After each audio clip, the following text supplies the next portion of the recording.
こんにちは、日本語クラスです。皆さんお元気ですか？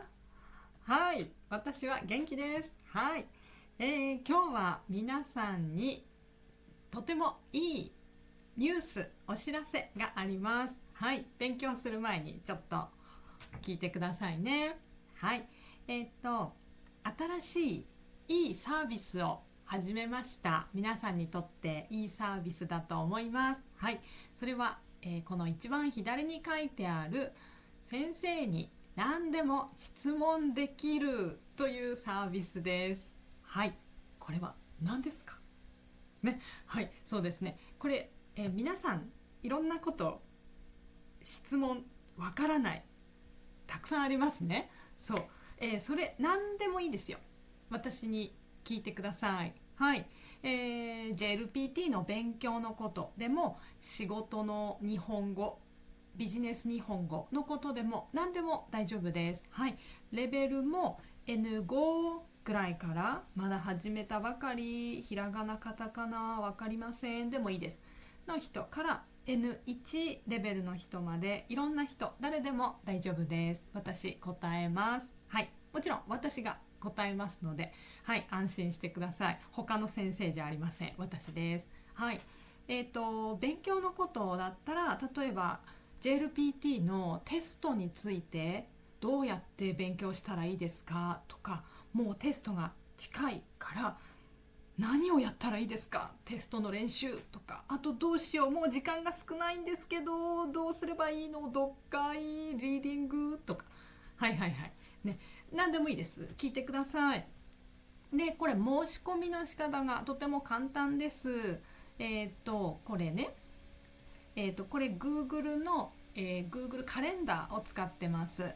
見ると、あ、これって言ってね、ここクリックすると、こういうふうにカレンダーが出てくるので、あ、私この時間がいいですというのをポチッとクリックしたら、もう簡単に申し込みができますから、ぜひ、はい、早く、お早めに早くですね、申し込んでください。それも7月27日までのサービス限定と考えています。はい、ずっとしますじゃないから、ぜひ今聞きたいという人、ぜひ聞いてください。はい、今度のすぐの JLPT する人ももちろんね、はい、聞いていいし、次のあと6ヶ月後、半年後の JLPT を受けます、やりますという人も、勉強どうやってすればいいかというの、それ聞きたいですという人でももちろん OK です。はい、ですので、ぜひぜひ時間が合うところに申し込んでください。そしてここにも書いたんですけど、そう JLPT の勉強してる人でも、ビジネス日本語、仕事の日本語勉強してるんですって人でも、誰でも OK です。そして、そうですね、あなた一人です。あなた一人と私一人で答えますので、他の人いませんから、何でも聞けますね。聞きやすいですね。そしてこれは皆さんにお金を払ってもらいます。ですので、それはクレジットカードでお願いします。ですが、カードがない人、クレジットカードない人でも大丈夫です。日本にいる人だったら、コンビニでビザカードが簡単に作れます。実は、このバンドルカードというのがあって、そのアプリ、スマートフォンのアプリからカードが作れますから、とても簡単です。今までもたくさんの人これで、そうカード作ってくれて、お金を払ってくれてます。大丈夫です。できます。コンビニで簡単にできるので、ぜひこれね、カード持ってない人はここの、ホームページアクセスリンク見てみてください。大丈夫です。で、これ注意は、予約時間を変えたい、予約したんだけど時間変えたいっていう人は、私にメールをください。ここで予約キャンセルっていうボタンがあるんですけど、それをやってもキャンセルできないので、メールでください。はい、でキャンセルできるのは、予約した時間の24時間前までですので、お願いします。はい、ではあとですね、まだいいことあります。皆さんにプライベートレッスン N2 と N1 の人のプライベートレッスン、今だけ 50% オフでやります。はい、半額です。おお、はい。これも7月27日までの予定です。はい。ですので、今までまだプライベートレッスンやったことないという人、ぜひやってみてください。はい。グループレッスンもいいんですけど、やっぱりプライベートはプライベートでいろいろ質問もしやすいからいいと思います。で、これも、N2 の方は N2 勉強してる人とか、あと仕事の日本語、ビジネス日本語やってる人はこっちに申し込んでください。で、N1 の人はこちら。はい。ですね。で、これもアクセスクリックすれば分かります。あなた何の勉強したいですか？この時間、授業の時間、レッスンの時間、何勉強したいっていうのを書いてくださいね。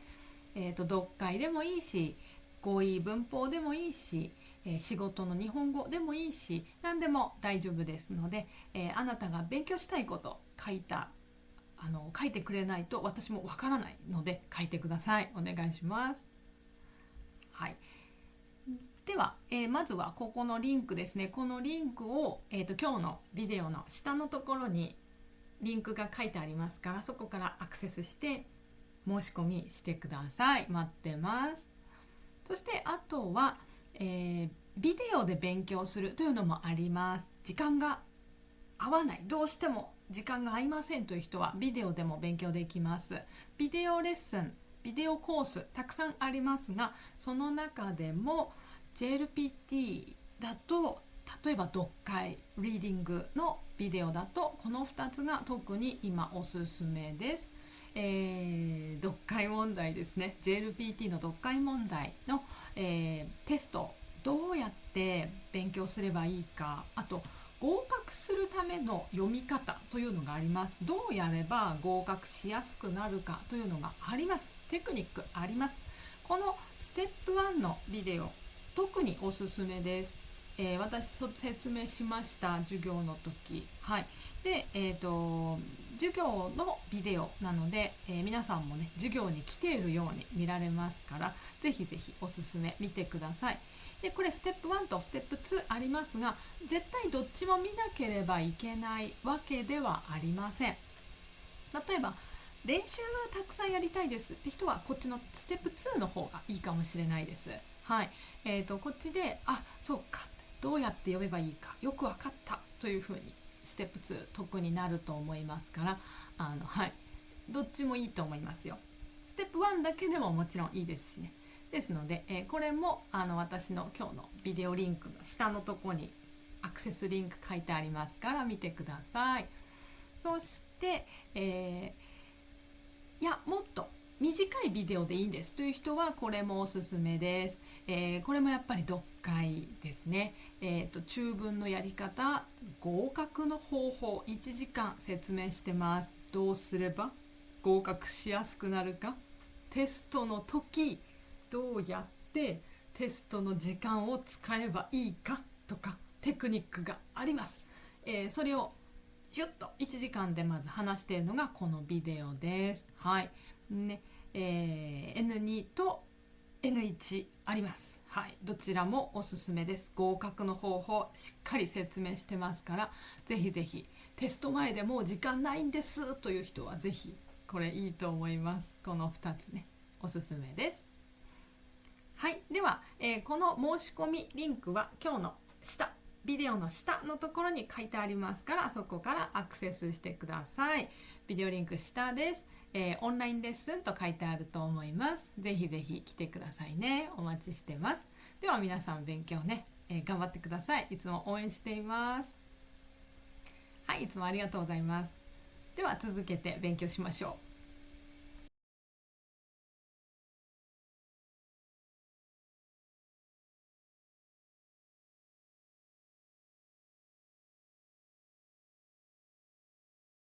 じゃあ最後いきましょう。相づちいきましょう。相づちね。相づちはこれでしたよね。4番目、相づち。よいしょ。はい。相づち。相槌はなにはもうさっき最初に説明しましたから大丈夫だと思います。相手の人がはいはいとか、ああそうなんですかとかいうその言葉ですよね。はい、はいとか、ああそうなんですか、これです。これが相槌ですね。で日本人は相槌が多い、少ない、どっちですか？うんうん、あ、はいはいはい、ああー、へえ、多いですね。多いですよね。とっても多いですよね。国によってはそんなに相槌いらないです。ちょっと話聞いてください、うるさいですという場合ありますよね。そのくらい日本は相槌が多いです。はい。ですが日本は多いから今日本のビジネススタイル勉強してますから、そっちを教えますよ。で、えそうなんです。だから相槌を打たない国の人は相槌が下手です。そうですね。そりゃそうですね。はい。どうしましょう。ダメな相槌ちょっと紹介します。4つ大きくあります。えーこれですね。まず一番最初のダメな相槌がすごい多いです。外国の人。これ。はいしか言わない。はい。はい。はい。はい。はい。はい。はい。はいしか言わない。大丈夫この人。はい。あとこれも、ちょっと言っちゃいましょう。はいしか言わないのはですね、これはどうしてダメかというと、相手は私の話を聞いてない、もしかしてと心配になります。これ日本人の場合は。はい。そうなんです。うん。これ日本人だけかもしれないですね。そう感じるのは。もしかしたら。面白いですね。だから、はいじゃない別の言い方があるんですね。相づち。そうあります他に。そのいろんな種類があるから、それ覚えてください。使ってください。そう、相づちのバリエーションを持ってください。バリエーションは種類ですね。種類。はい。今日紹介します。どんな種類があるか。で次がこれ。はいはいはいはいはいはいはいはいはいはい、ああはいはいはいはいはいはいは、うるさいな、分かったよにだと思ってるっていうことです。はいはいはいはいはいはいというと、ちょっと私話しすぎですか、怒ってますか、はいはいはいはい言ってる、怒ってる、うるさい私の話って思います。だからはいは1回でいいです。言う時は1回でいいです。この今みたいにはいはいはいはい、この2回言う言い方ですね。これをやめてください。1回でいいです。はいで OK です。はい、面白いですね。子供が親に注意された時にも言います。これを早く宿題やりなさい、はいはいやるやるこれから早く寝なさい、はいはい寝る寝るもう寝るよ、はいはいこれです。でもはいはいじゃなくてもはいはいでも電話だとすごく嫌なイメージに聞こえます。だからはいだけお願いします。次よいしょ。次ですね。これも面白いですね。これ学校で習うのにダメなんですね。すみませんね本当にね。結構ですしか言わない。これN4、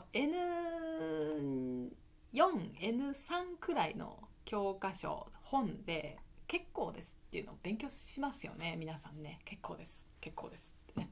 断る言い方いりませんの意味で結構勉強しますよね。結構ですってね。でこれ電話でこれを言うとですね、これ見えないですよ。結構です、これがあれば私いらない、ダメとかノーとかその意味わかるんですけど、電話はこう見えません何も。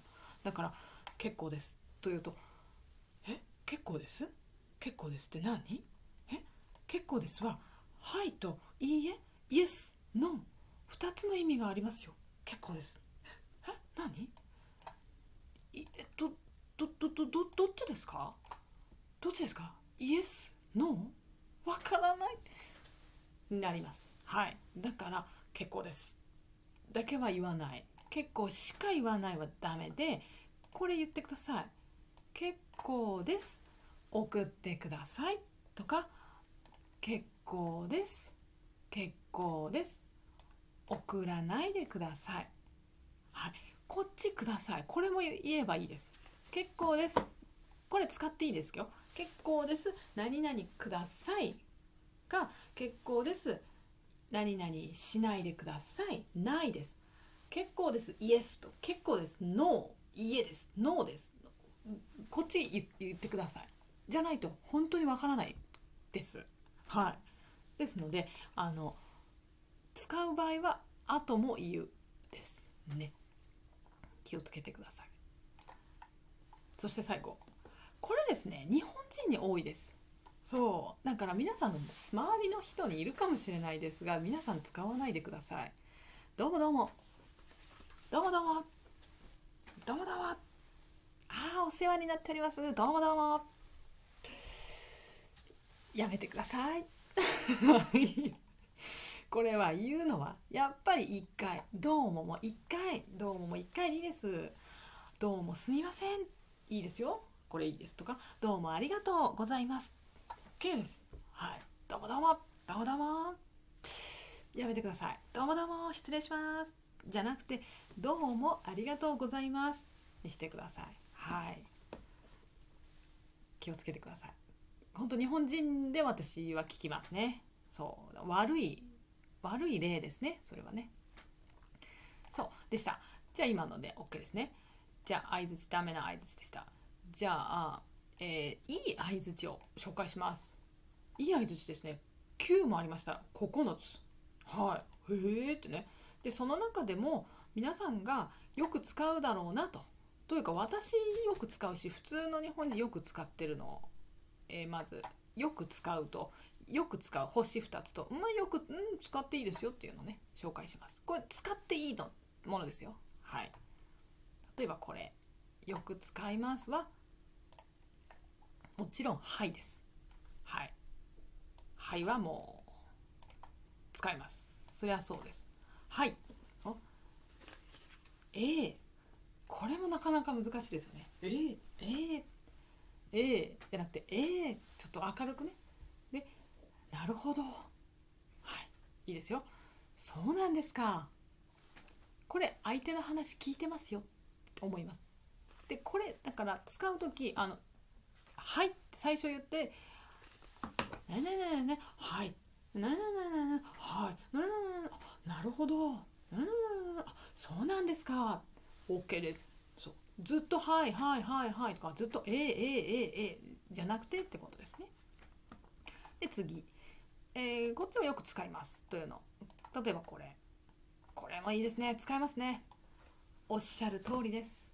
おっしゃる通りです。お客様のおっしゃる通りです。おっしゃるは、意味は言いますですね。そう。あなたが言う通りです。そうですね。の意味ですね。はい。おっしゃる通りです。かしこまりました。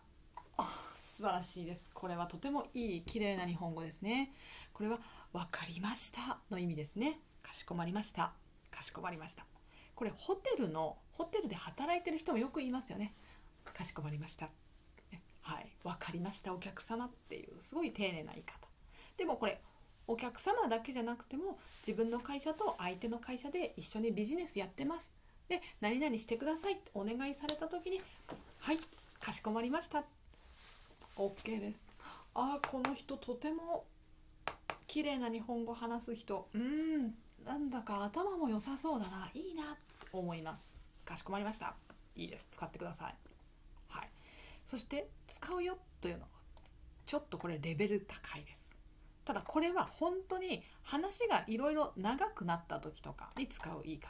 これいい話ですねとか、いいお話ですねでもいいですよ。おがあってもいいです。ここね。面白いですね。知りませんでした。いいですね、これ。これを相手が言ったら、この人私の話聞いてる。それで何々なんですけど、そう、OK です。いいです。だからこれ全部合わせて使っていいです。最初はいはいって言った後、かしこまりましたって言って、その後いい話ですねとか使っていいです。知りませんでした、使っていいです。そうで、これはもう今お見せした通りですね。もうこれ意外と、これとかもこんなこと言っていいんですか、知らなかったっていう日本人もいます。はい。でだからこういうビジネス日本語は日本人も勉強するんです。はい。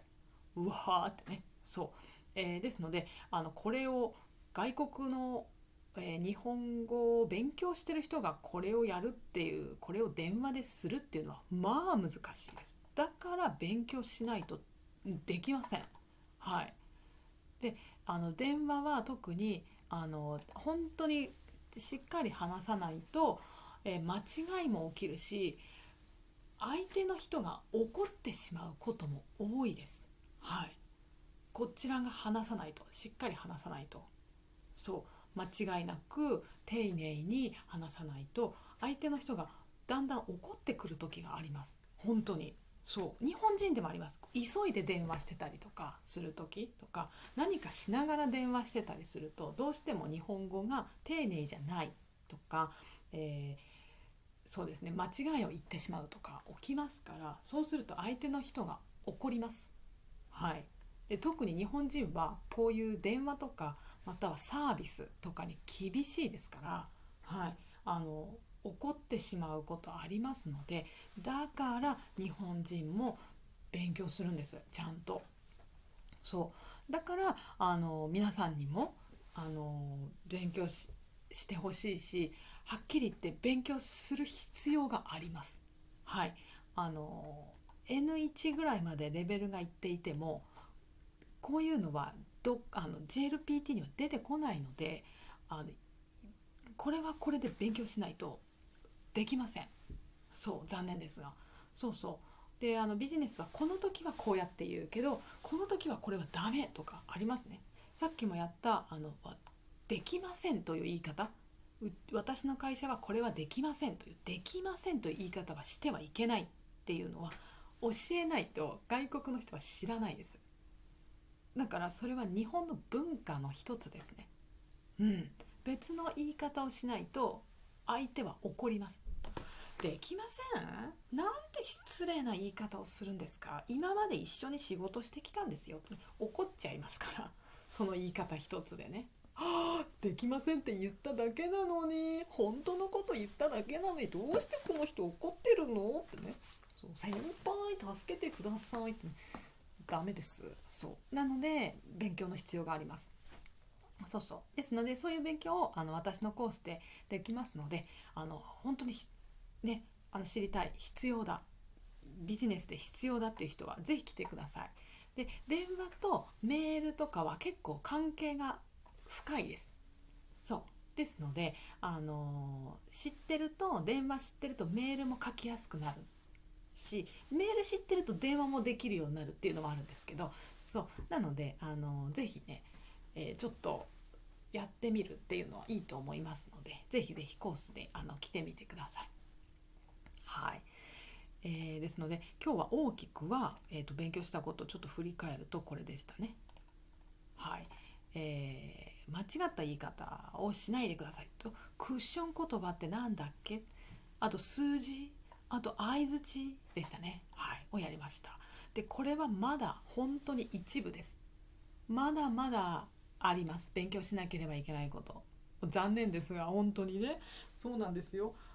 もう日本の文化の一つと思ってください。はい。ですのでこういうことを私は教えてますので、Zoom レッスンで特に中心に授業してますので、ぜひぜひ来てほしいなと思います。はい。でどこ行きましたかね、変なとこ行っちゃいましたね。ちょっとご紹介すると、はい、ちょっとご紹介します。そういうことを Zoom 授業でやっています。よいしょ。はい、もっと勉強しなければいけない、頑張りますという人ね、ぜひ来てください。やりましょう。教えますよ。Zoom レッスンと、あとビデオレッスンの話をちょっとします。ビデオレッスンは読解あります。 JLPT 読解ありますね。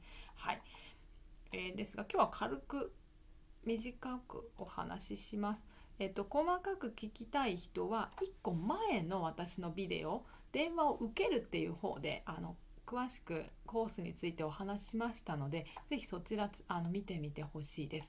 今日みたいな電話を勉強するビジネスについてですね、電話したい人はぜひこのコース、ビジネス日本語です。はい、電話のかけ方はもちろん、特にそうですね、電話のかけ方今よくやってます。で、電話のかけ方、受け方、あとこの時どうすればいいのって結構いろいろあります。困ったこと電話結構多いので、はい、やりますね。あとは、就職の面接練習、どうやって話せばいいですかってね。はい、これ国によって全然違うので、面接の話し方そろそろ始まります。ぜひ来てください。面白いですよ。あとは履歴書の書き方、そしてビジネスメールの書き方します。はい、じゃあ次、よいしょ。会話の練習したいなという人もいらっしゃいますね。友達と話す会話やりたいな、日本人とですます使わないで話してみたいなという人いますね。その練習してます。ですます使わない、そしてあとはですますは使うよ、どっちも練習しますこれ。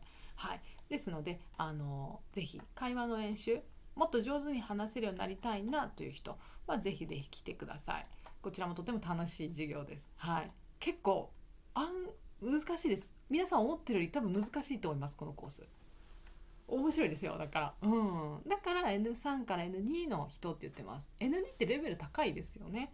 だけど会話って結構難しいんですよ。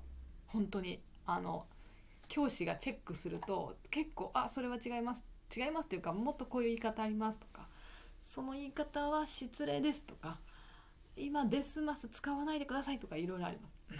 そう、デスマス使わないの難しいです。特に何々でしょ、何々じゃん、何々って言ってたっけ、はあけってなんだってJLPT に出てこないんですね。勉強しないんですよ、あんまり。だから難しいと思います皆さん。そうそう、友達作りたいんですけどあんまりできないですっていう人ね、おすすめですね。で、あとはもう一個、プライベートレッスンやってます。Zoom 授業の時間合わないです。でも教えてほしいですという人、もちろん教えますよ。私何でも教えます。レベルも N5 ぐらい。まだひらがな、カタカナ勉強始めたばっかりですって人でもいいし、はい。いやもう N1 まで行ってます。いやもう N0 ぐらいですって人でももちろん OK です。はい、勉強しましょう。学生さんお一人、そして私一人でZoom で授業します。時間は一緒に約束をしますので後で決めましょうね。まず申し込みしてみてください。はい、で何でも教えます。 JLPT 読解も OK だし、文法も OK だし、語彙でもいいし、はい、他でも何でも漢字とかでもいいしね。はい、いろいろやりましょう。ビジネス日本語も必要ですという人もいらっしゃいますね。はい、ぜひぜひよかったら来てください。で、これがZoom レッスンでした。で、ビデオレッスンは、いろいろありまして、特に読解が、よく皆さんから連絡が多いですね。入りたい今入れますかとかね、連絡多いんですけど、入れますよ。読解は N1、N2 のビデオレッスンが今あります。N1 の長文とか N2 の長文、長い文ね、いろいろありますよね。N1 の中文、ちょっと短い文、N2 の中文あります。あとはここに書いてないけど短文、N1、N2 の一番短い文の読解ですね。あれのやり方、どうやればいいか説明したビデオもあります。はい。で、そうですね、こっちだと中文の方だと2つ N1、N2、どちらも中文のやり方と、あと合格するにはどうすればいいですかっていうのを1時間説明してます。こっちも1時間説明してますので、どれ入ればいいか分かんないなともし迷ったら、これもいいかもしれない。おすすめですね。はい。でも長文ね、長文はやっぱり難しいから、長文も本当に人気がありますね。どのビデオも人気があります、はっきり言って。はい。好きなところからまず見てみてください。はい。順番に見ていっていいんですよ、最初に。で、あとは、語彙のビデオもあるし、ビデオレッスンもありますし、N1 の、接続詞のビデオもあります。これすっごい大事なんですよ。重要って書きましたけどね。N1 の人もだし N2 の人も実は大事なので、これ、はい、ちょっと見てみてください。だからとか、でも、しかし、それゆえ、そうだな、だからこそとかいろいろありますが、そういう言葉 N2 レベルでも9個、N1 レベルで12個紹介、全部で21個紹介してます。使い方で、これ分かると読解読めます。すごく読みやすくなります。だから大事です。そう、文法の試験でも出るし、読解でも大事なんです、接続詞って。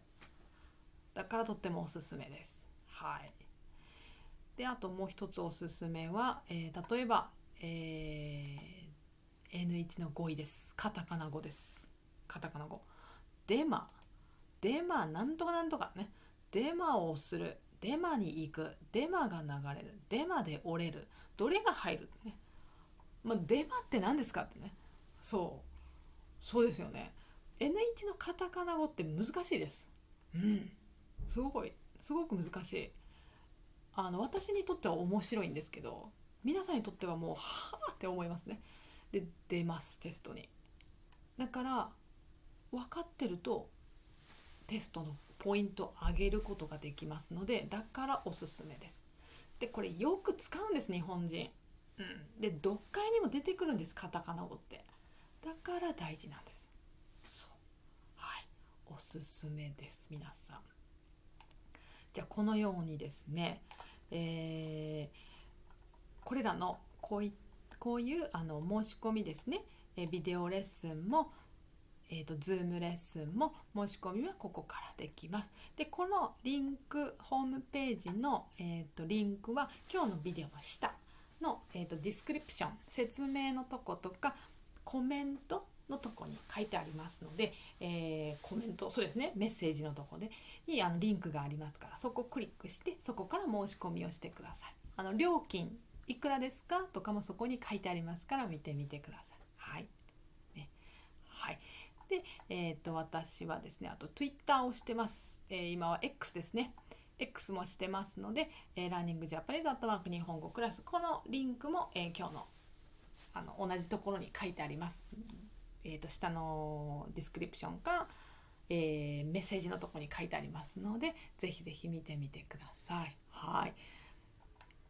お願いします。フォロワーさんが増えています。Twitter でもいろいろビデオ作りましたよとか、何ですか、そう、新しいビデオ作りましたよとか、新しい Zoom レッスン始めますよとか、そういう連絡をTwitter も早いです。早くしますので、ぜひぜひ、X をやってる方はぜひ、フォローしてくれると嬉しいです。はい、お願いします。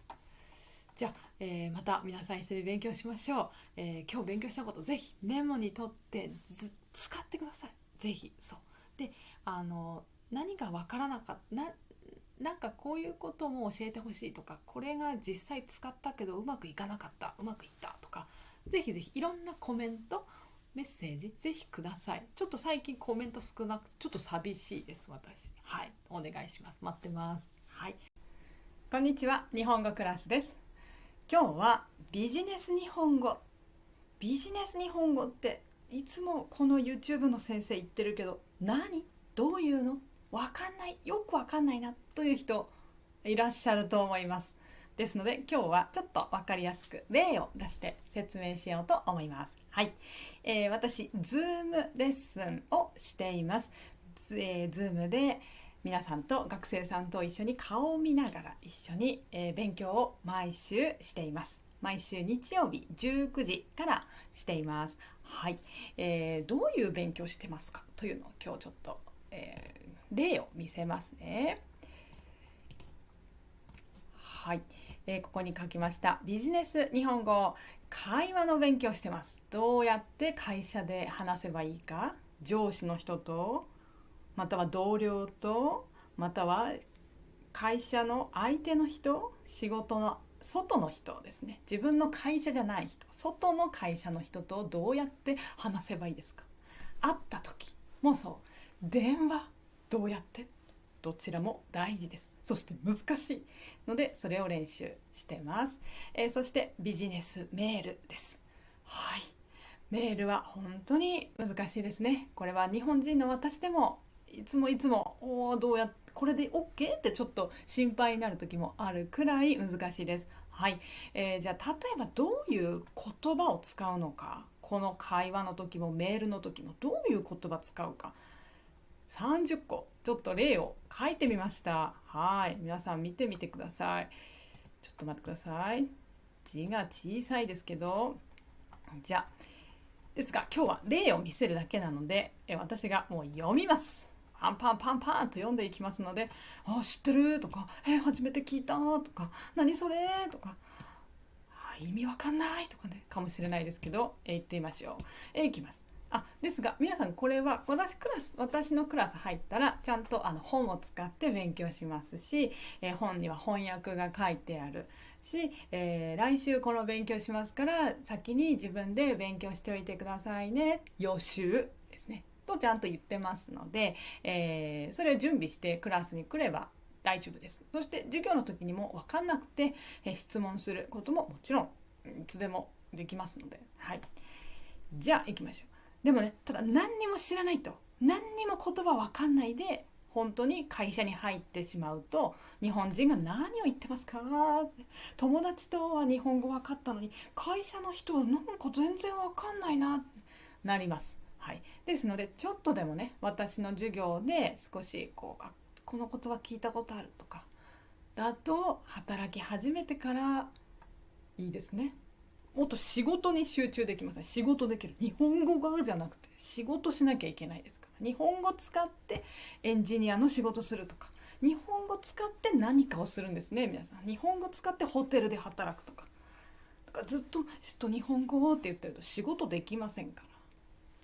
言葉がわからないとまずダメです。仕事ができない。はい、じゃあ行きましょう。例えばこれ、問い合わせ、先方、下見、恩を売る、人の手と書いて人手、ほんの気持ち、ほんの気持ち、はい、よく使います。ニーズ、はい、漢字難しい。親睦、案件、恐縮する、方針、見積もり、不備、納入する。はい、どうですか、いくつ知ってますか皆さん。次、何々の案、きめ細かい、業績が伸び悩む、中堅、中堅聞いたことある人いるかもしれません。人脈を築く、直帰する、円滑な、これも円滑なは JLPT にも出てきますね。聞いたことある人いるかもしれません。はい、了承、踏まえる、はい、立て込む、業者、はい、これも大事。議事録、ペース、取り扱い、ほうれん草、食べ物、野菜ですか、はい、野菜ですね。でもこれビジネスでよく使います。働きかける、これ働きますじゃないです。全然意味違います。はい、ビジネスの言葉です。働きかけてください。なんだ、私働いてますよ。違うんですね。全然意味違います。はい、何でしょうか。はい、こういうことをですね、勉強します。はい、少しでも知ってると、やっぱり働き始めてから自分が楽です。はい、先輩にも何でもかんでも全部質問しなくていいですよね。私と一緒にまず準備する。はい、しましょう。これから仕事したい人も実際にクラスで勉強してますし、もう日本で働いてる、または日本人と働いてるんだけど、まだまだ自分の日本語足りないと思って勉強している人もいます。はい、皆さんとっても頑張ってます。はい、私も一緒に頑張るという人はぜひ来てください。はい、待ってます。毎週日曜日19時からしています。はい、私 Zoom レッスンとあとビデオレッスンもあります。今日の問題は N2 語彙。はい、今月は外食をしすぎたのでになってしまった。何になってしまった？はい、漢字ですね。漢字読めますか？大丈夫ですか？はい、漢字読み方見せます。上、大事です。これ節約、これ支出、はい、これこれちょっと漢字は簡単ですね。赤字と読みます。はい、これも大丈夫。漢字簡単。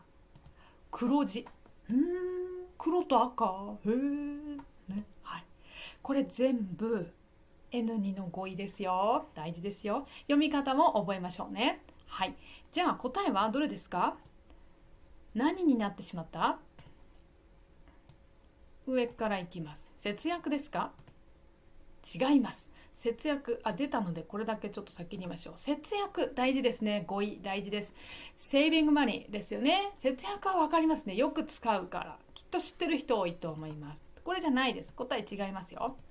今月は外食をしすぎたので、外食はレストランで食べます。家で食べません。外で食べますの意味です。はい、日本のレストラン高いです。外で食べるとお金がたくさんかかります。たくさんお金を使ったんです。だからお金使ったから節約しなければならない。はい、使わないようにしなければいけませんね。これですね。節約しなければならない。だったら OK です。これだったら OK。節約しなければならないならいいですが、問題は違いますね。何々になってしまった。てしまった。これは悪いこと。何々になってしまったは悪い結果です。悪いこと。何の悪いこと？どれですか？悪いこと。はい。これじゃない。支出ですか？赤字ですか？黒字ですか？答えいきます。答えは赤字です。赤字、赤字、赤字。赤字意味は、英語はこれです。はい。赤字の意味は、皆さん仕事します。そしてお金をもらいます。会社からお金をもらいます。給料ですね。はい。給料をもらった。じゃあ、それが、じゃあ、例えば、20万円もらいました。20万円もらって、今月、私は30万円使いました。使った。旅行に行ったとか、いろいろ使った。うわ、30万使った。10万円ないですね。まあ10万円は多分貯金してました。銀行に入ってた。持ってた。だから銀行のお金を使った。はい。これ、自分の給料とか持ってるお金よりたくさん使います。これが赤字です。はい。反対に赤の反対、黒。黒字はその反対です。はい。黒字だったら給料が20万円です。給料20万円。でも使ったのは5万円です。5万円しか使わなかった。そしたら15万円は使わなくていいです。貯金します。ね。はい。ですから今月は黒字です。たくさん使わなかった。はい。黒字で OK です。今私は自分の給料サラリーで説明しましたが、これよく会社の店とか、そうですね、大きい会社の入ったお金でよく使う言葉です。今月のお金、お客さんからもらったお金が多かったら、失礼しました。多かったら使った分は少ない、使ったのは少ないですだったら黒字になります。反対は赤字、いっぱい使っちゃった、お客さんからもらったお金、それがじゃあ20万円、20万円より私は30万円使った、そしたら10万円たくさん使ったから赤字です。10万円赤字と言います。はい。で、あとの一つも大事です。支出。支出、読み方も大事ですね。支出はですね、これ、はい、意味はお金を使うことです。お金を使う。でもちょっと難しい言い方をしています。支出が多い、今月は支出が多いと言います。それは使ったお金が多い、これです。たくさん使ったの意味です。だから支出の反対はお金もらいます。だから収入です。もらうこと、インカムです。もらうのは収入、使うのは支出。覚えましょう。ビジネスでよく使う言い方です。なんですが N2 でも大事な N2 の語彙です。覚えましょう。はい、難しいですね。ちょっとね、漢字の読み方、漢字の意味、そして使い方、気をつけて覚えてください。これ全部 N2 です。はい。そして私この情報、Twitter からも連絡をしてます。Twitter してる人、私をフォローしてください。この、リンク、Learning Japanese@ 日本語クラス、このリンクも下に貼ってあります。はい、ぜひ私をフォローしてください。いろんな情報、これから、もっともっと出していきます。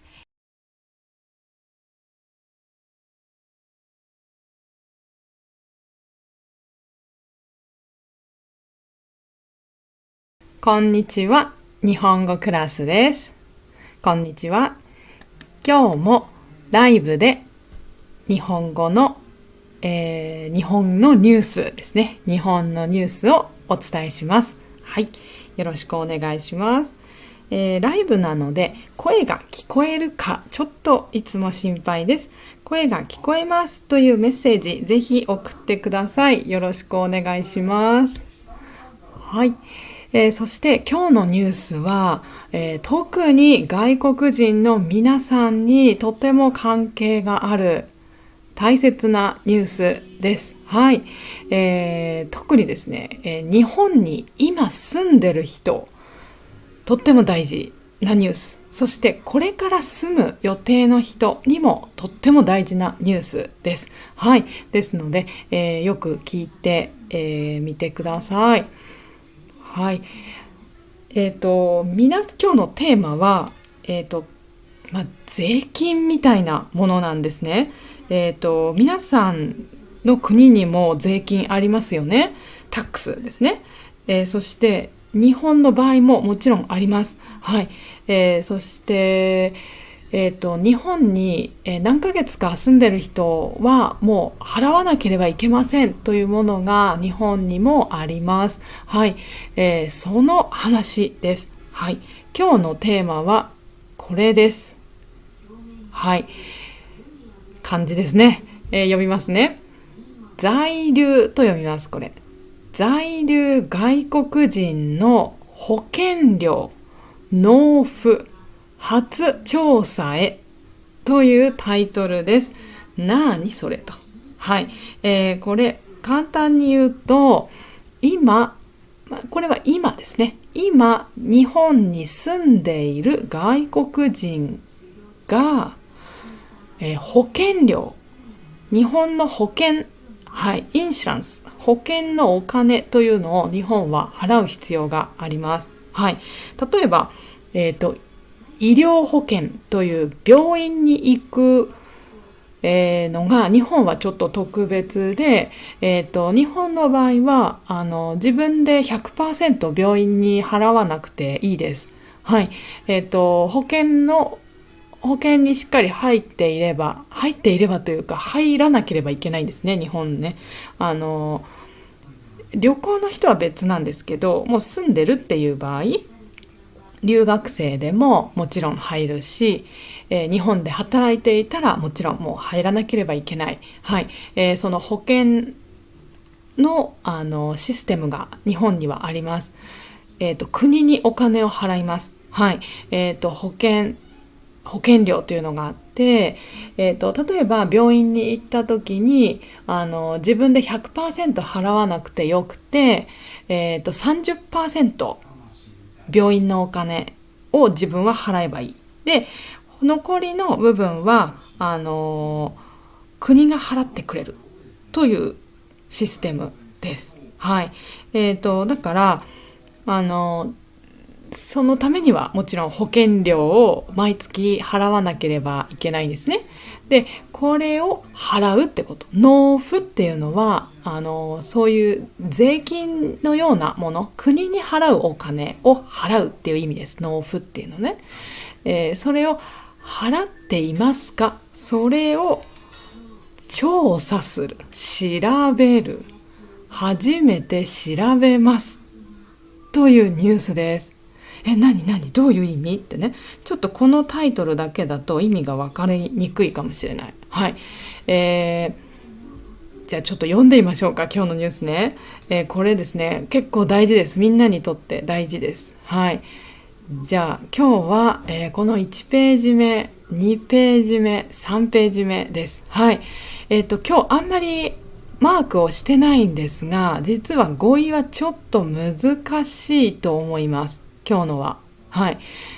そして今日ほとんど読み方を書いてないので、読めますかね。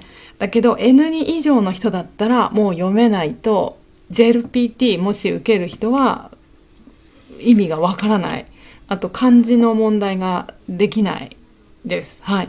だから N2 以上、もう N2、N1 これからテストしようという人はもうどの漢字、全部の漢字読めるし意味もわかるという必要があります。はい。じゃあわかんないって人はね、ちゃんと今日漢字の勉強もしてくださいね。じゃあ行きましょう。じゃあ今日のニュース、このねタイトルだけどどういう意味っていうのはまずここ読むと分かります。いきますよ。じゃあね、厚生労働省は日本で暮らしている外国人が年金や医療などの保険料をどの程度納付し給付を受けているか把握するため初めての調査を行うことになった。はい、全部読みました今ね。はい、どうですか？ちょっと分かりました意味あと、メッセージくださった方、声が聞こえていますと、3人メッセージくださってありがとうございます。よかったです。大丈夫そうですね。じゃあ、続けますね。ですね、この最初の言葉は難しいです。これは知らなくても大丈夫です。はい。だけどこれは何々省っていうのね、これは日本の政治って言ったらいいですかね、日本全体の、システム、国のシステムを、どういうふうにしましょうって決めている頭のいい人たちが集まったチームって思ってもいいです。はい。例えば日本のじゃあ教育、エデュケーション、教育はどうやってやりましょうかとか、それについていろいろルールを決めて、実際にそのルールを発表して、日本の皆さんこのルールでやります、よろしくお願いしますって発表したりするチームだから、それは教育省とかいろいろあるんですけど、何々省って言ったらそういう国のルールを決めているグループって思っていいです。はい。でこの省はたくさんあります。はい。会社じゃないですからね、気をつけてください。これ国の政治をしている人たちです。はい。ね。で、この厚生労働省っていうのは、税金とか、この日本の働いている人たちについて調査をしたりしているところです。はい。だから政府の一つのチーム、グループって思ってください。じゃあそういう政府のグループが、ちょっとねこうやって読解とかで分かんない時は言葉が長い時分かりにくいですね。だから何々はと書いてあったら、これが主語サブジェクトって分かるので、何々は何々をしたっていうのは最後に書いてあります。日本語は、初めての調査を行うことになったです。何の調査？ここは分かりますね。調査って調べるってことですね。初めて何かの調査をすることになったと言っている。何の調査と言ったら、それはここに書いてある。真ん中に書いてあります。はい。何かというと、日本で暮らしている外国人が年金や医療などの保険料、はい、保険料ですね。だからね、インシュランス、保険のお金、さっき言った通り、医療だから病院に行く時に、国がお金を70% 払ってくれるとか、そういうシステムが日本はあります。で、そのためには毎月自分は保険のお金を払っていないと国は助けてくれないんですね。で、それが医療保険ね。で、年金っていうのも国が助けてくれるシステムで、そのために毎月または1年間にいくらとか払わなければいけないお金です。年金っていうのはね。年金はですね、実はちょっとこれは説明をすると長くなるんですが、例えば、年金だともう働き終わったお年寄りの人が国からお金を毎月もらえるというシステムが日本にあります。はい。例えば、65歳になったとか70歳になった、もう仕事辞めました、もう年だからね。だけど給料はないですね、働いてないから。だけど国が毎月、お金をくれるんですね、いくらか。たくさんじゃないですけどね。で、そのためには、毎月もらうためには、その自分が働いていた時にちゃんと国にお金を払っていないと後でもらえません。そういうシステムが日本にはあります。こういうのはない国もありますよね。でも日本は今はあるんですね。で、それが年金です。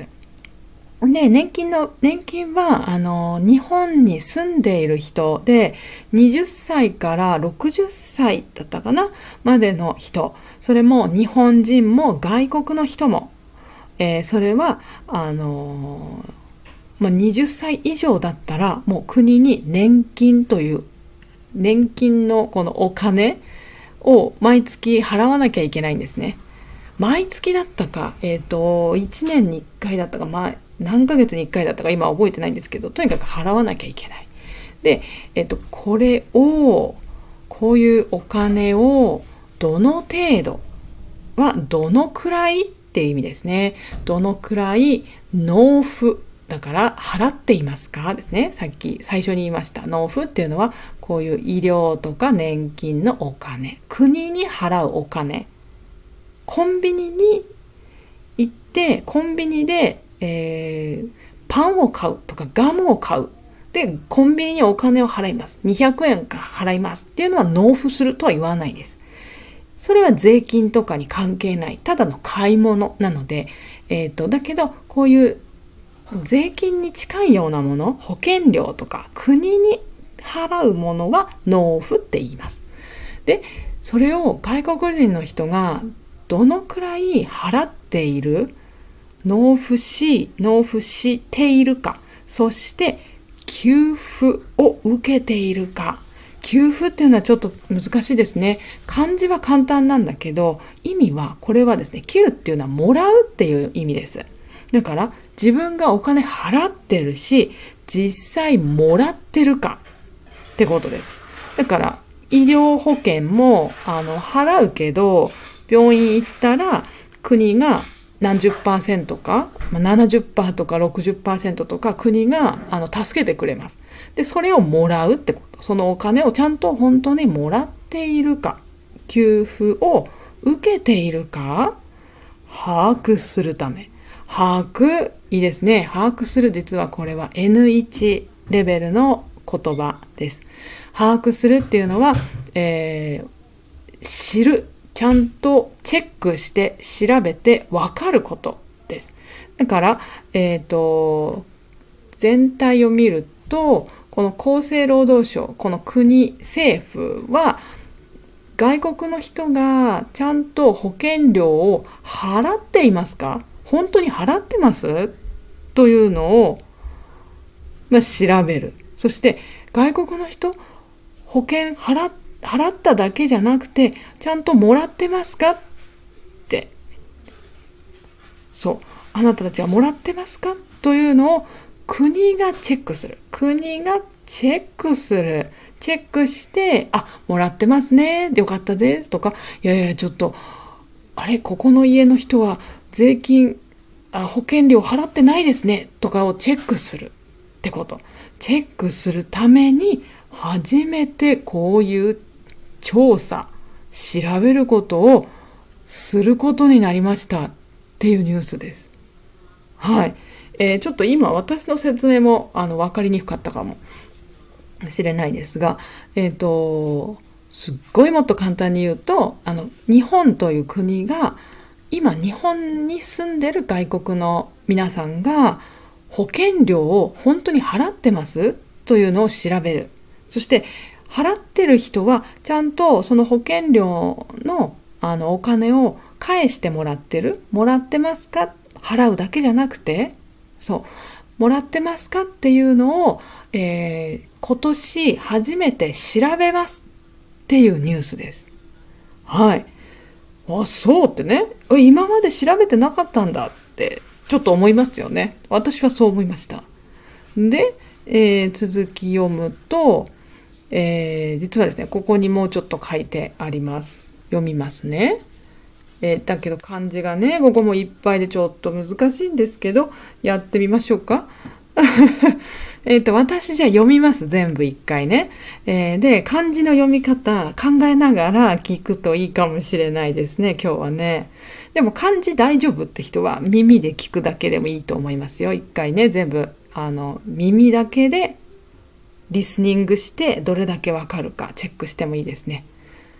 はい、じゃあ行きましょう。日本に住民票のある外国人は年金や医療などの社会保障制度に加入することになっているが、厚生労働省によると、外国人がどの程度保険料を納付しているかなど、日本人と分けてデータを取っていないことから、実態は把握できていないということだ。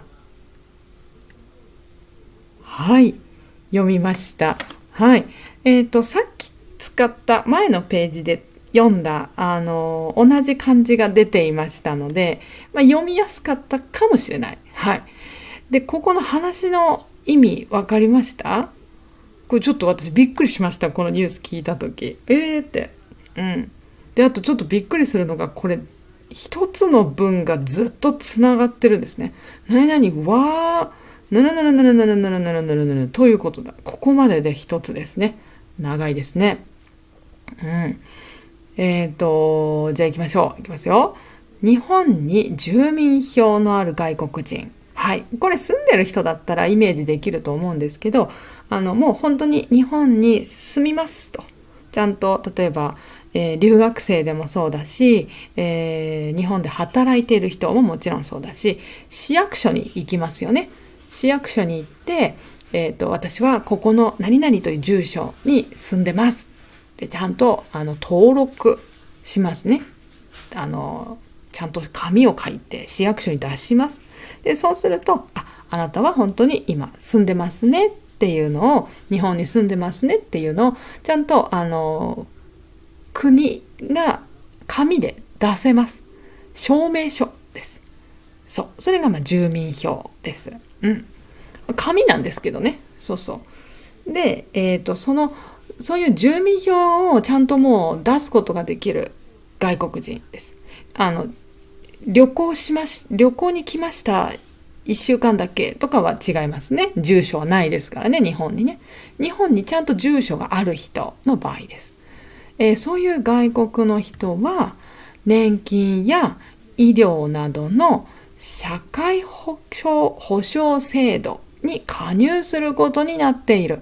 はい、ここで難しい言葉で説明してます。これさっき私が説明したことです。年金とか医療とかの制度に入ることになっています。入らなければいけませんってこと。加入は入るってことですよね。その制度、システムっていうのはどんなシステムかって言ったら、社会が保障している。保障というのは助けるってこと。日本が皆さんに何か問題があった時助けてあげますよっていうシステムです。はい。これに入らなければいけませんってこと。反対を言うと、入っていないと助けてもらえない。だけどもう入らなければいけないです。日本に実際住民票がある人の場合はね、いや私入りませんっていうのはできないんですね、日本はね。なので必ず入るんです。で入ることになってます。入らなければいけませんが、だけどでも厚生労働省によると、これは国のですよね、政府によると、外国人がどの程度どのくらい保険料を、この保険料ですね、社会保障制度の保険料を納付払ってますかなど、日本人と分けてデータを取っていない、日本人と分けて調べていないんですということから、調べていないので、実態っていうのは実際の状態、本当のことってことです。本当のことは把握できていない。把握はさっきね、こっちでやりましたよね。分かるってこと。知っているってこと。本当のことは日本の政府は分かっていないんですっていうことです。分かってないんですかって私ちょっとって思いました。これ読んだ時に大丈夫って調べてなかったんですかってここに書いてある通り、この制度に入らなければいけないって言ってますけど、手続きはできますね。申し込みっていうかそういうのはできるけど、本当にちゃんと払ってるっていうのはわからない。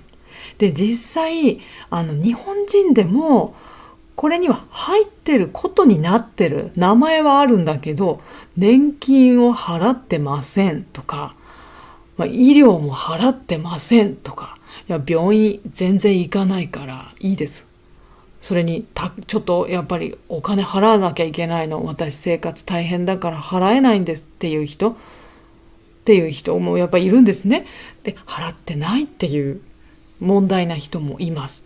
でそれが全体で見ると、日本人と外国人見ると何人っていうのは分かってるんだけど、日本人なのか外国の人なのか分けては調べてなかったんですね、今までね。あららららね、困りましたね。でなので調べてなかったから、日本は今どんどん外国の人が増えてるんですね。住んでる人が増えているので、これは問題だ、良くない、どうしようということで今回調べることになったらしいです。で、次行きましょう。次は、行きましょう。これじゃあまた全部読みますね。いきますよ。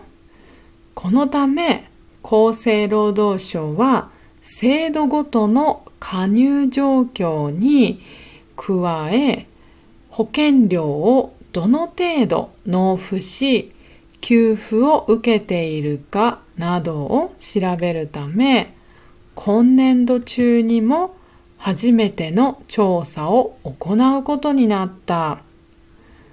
また外国人に対しては多言語による相談窓口やパンフレットを充実させ、制度への理解も広げていきたいとしている。はい。どうですか？初めて読んだ語彙もありますね。これは青いのは N2 の語彙ですね。大事です。はい。じゃあ行きましょう。もう一回確認。このため、このため、このって言ったら、こって言ったら、もう前に書いてあることですね。読解の問題の時もそうです。こって言ったら、この前のことです。はい。このため、厚生労働省は制度ごと、制度っていうのはこのシステムで、システムはさっき見たように、年金の制度システムとか医療の制度システムとか、他にもあるんですね、そういうのがあるので、それぞれいろんな制度がある。何々ごとっていうのはそれぞれってことです。それぞれの制度の加入状況だから、どういう人が入ってるか、実際本当に入ってますかっていうのを、状況に加え、それとですね、加えっていうのはそれとプラス保険料をどの程度どのくらい納付払っている、そして給付を受けているかもらっているかなどを調べるために、今年度中っていうのは今年ですね、今年中にも初めての調査を行うことになりました。調査をするってことですねと言ってます。これちょっともう何回も同じようなことを言って、でも詳しくどんどん説明していますね。だから、保険料を本当にどのくらい払っているかも大事だし、払うだけじゃなくてもらう必要もあります。日本で例えばずっと働いてて、もうお年寄りになってもう年金も払ってた。だけど、お年寄りになってから、国から年金をもらうっていうこと、給付を受けるですね。ここね、給付を受けるのが、外国人の人はどのくらい実際本当にもらっているか受けているかっていうしっかりとしたデータを調べようということを今年初めてしますってこと。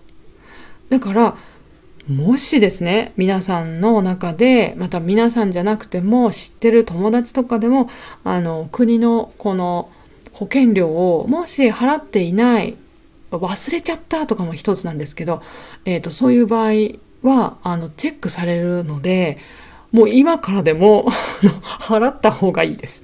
はい。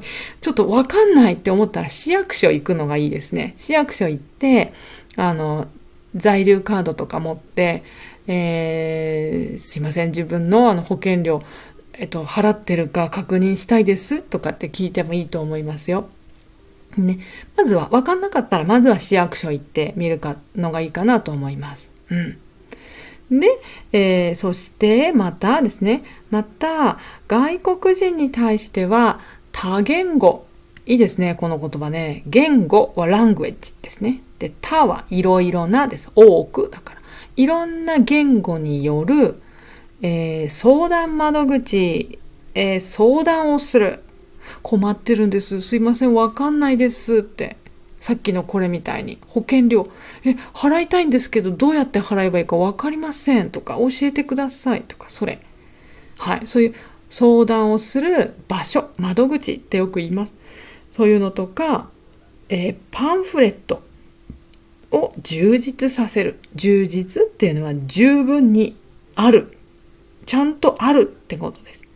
だからパンフレットあります、どうぞこれ説明読んでくださいっていうのが全部日本語で書いてあるとやっぱり読むの難しいから多言語にする。中国語でとかポルトガル語で英語でとかいろんな言葉で書いてあげますっていうことで、この相談するところ、すいませんわかんないですって話する人もいろんな言葉がわかる人がいますということ。そういうふうに充実させて制度への理解も広げていきたい。この制度はこのさっきの、保険のこの保険料とか年金制度とかいろんな制度ですね、システムです。そういうもの外国人の皆さんも分かってください、理解してくださいねって、払いたくないとか言わないでくださいね。何か皆さんが困った時、事故に遭った時、働けないんですっていう時とか、その制度のために保険料払ってると日本が助けてくれるっていうこともあるので、でも払ってないと助けられないです。だからそういうシステムなんですよ、分かってくださいねっていうこと。だから皆さんも分かってねっていうのを、広げていきたい。みんなの理解、皆さんの、分かりましたというのをもっと多くしたいと考えていますっていうニュースでした。はい。だからもうちゃんとね、例えば今日真面目に今ポッドキャスト、私の YouTube 聞いてくださってる皆さんは日本語よくわかると思いますし、きっとねこの保険料もちゃんと払わなきゃいけないとか分かってると思うので大丈夫だと思いますが、もし皆さんのお友達とかでね、よく分かんないっていう人いたらじゃあまず市役所行った方がいいよって教えてあげてください。でこの保険料とかは結構会社で働いてる人の場合は自分の給料からもう先に引かれてる、自分の給料もらう前に会社が保険料を払ってしまっているっていうことがとても多いです。だから毎月給料もらった時何がいくら、保険料いくらとか書いてあったりします。毎月の給料、あなたの給料いくらですっていうのにね、保険料いくらって書いてあったら、これ私保険料払ってるっていうの分かるので安心してください。また分かんなかったら会社のそのお金の関係の人たち、給料払う、ことをやってる、人事っていうんですけど、そういう人たちとかに聞いてみてもいいと思いますね。はい、でこれから日本で働く人ももちろんこれは払わなければいけないし、払わないとね、これからはもう何ですかね、外国人だからきっと大丈夫、分かんないと思うって言って、もう国に来月帰るから大丈夫とかっていう話じゃないですね。もうちょっとどんどんちゃんと調べられちゃうのでしっかり逃げないでね、分かんないなと思ったら日本人に聞いたり市役所行ったりして確認をしてくださいね、というお話でした。はい。ちょっと今日は読み方ほとんど書いてないし、語彙が結構難しかったと思いますが、これはもう N2 以上の人は分かんないとちょっと難しい。試験の時ってなるから覚えてるといい言葉いっぱいありますよね。はい、でした。ということでした。皆さんぜひ勉強頑張ってほしいなと思います。はい。でも一緒に読むと分かるんじゃないですか、少しね。ということでまだまだ読めます。私の YouTube でいろいろニュース読めますので、これね、日本の新しいお金ができますよ。いいですね、楽しみですね。このニュースとか、はい、あとはJLPT 勉強中の人は N1 のレベルの問題、N2 レベルの問題とか、こういうのも私の YouTube チャンネルで読めます。一緒に勉強できます。はい。そして、ビジネス日本語もできます。はい。読解だけじゃなくて語彙、文法、漢字とか、YouTube チャンネル、私のチャンネルにたくさんありますので、どうぞ試験前まずは見て勉強してほしいです。はい。よくメッセージで私のチャンネルで勉強したものが出ましたっていうのをすごい試験が終わった後によく連絡もらうんですね。この漢字出ましたとか、この語彙出ました先生とか、よかったとか言って、できたと思いますとか言ってもらいます連絡を。私も嬉しいです。よかったですねって言ってね。なので見といた方がいいみたいです、やっぱり。私もちゃんと調べてこの問題出るなっていうのを分かってやってるので、はい、ぜひ使ってください。そして、特に読解の勉強をもっと詳しくやりたい。あとは合格するにはどうすればいいんですかと。やっぱり方法あるので、やり方ありますよ。そういうのを知りたい人はN1 と N2 の人ね、私のビデオレッスンありますので、ぜひ見てほしいです。毎年これ見て、たくさんの人本当に合格してもらってます。嬉しいです。はい、皆さんも今度の7月ぜひ受かってほしいですね。早く受かっちゃいましょう。そうで、あとはプライベートレッスンも私やってますので、読解のプライベートレッスンとかもやってますよ。やってる人います今もね。はい。レベルも N5 から N1 レベルまで、どんな人でも私教えます。はい。読解、リーディングとか、会話でも EJU でも JLPT のテスト前の練習とかでも皆さんのリクエスト聞きますので、どうぞ、はい、相談してください。で、あとは会話の練習したい、ね、とかいいですね。あとはビジネス日本語やりたいとか、実は今日授業がありました。はい、今日はビジネスメールをやりましたね。ビジネスメールやりました。はい。で、詳しいレッスンの予定は私のオンラインレッスンのリンクの中に書いてありますので、見てください。で、このリンクは今日の、チャットメッセージ、ライブチャットの一番上にも書いてあるし、この後メールじゃない、何ですか、コメント、ライブのコメントのところにも、書いておきます。はい。ですので、そこのリンクから見てください。あとはディスクリプションにも今ビデオの説明のところにももう書いてありますよ。はいね。ということで、もう試験近いですからね、皆さんに助けられたらいいなと思います。はい。やっぱりオンラインレッスンの方がより濃い授業になるので、はい。よかったらもう本当受かりたいんだ、試験合格したいという人はぜひ使ってほしいですね、このオンラインレッスンね。はい。ということで皆さん、今日語彙ちょっと難しかったかもしれないけど、はい、新しくまた何か覚えてくれたら嬉しいです。はい、じゃあまた一緒に勉強しましょう。今日もありがとうございました。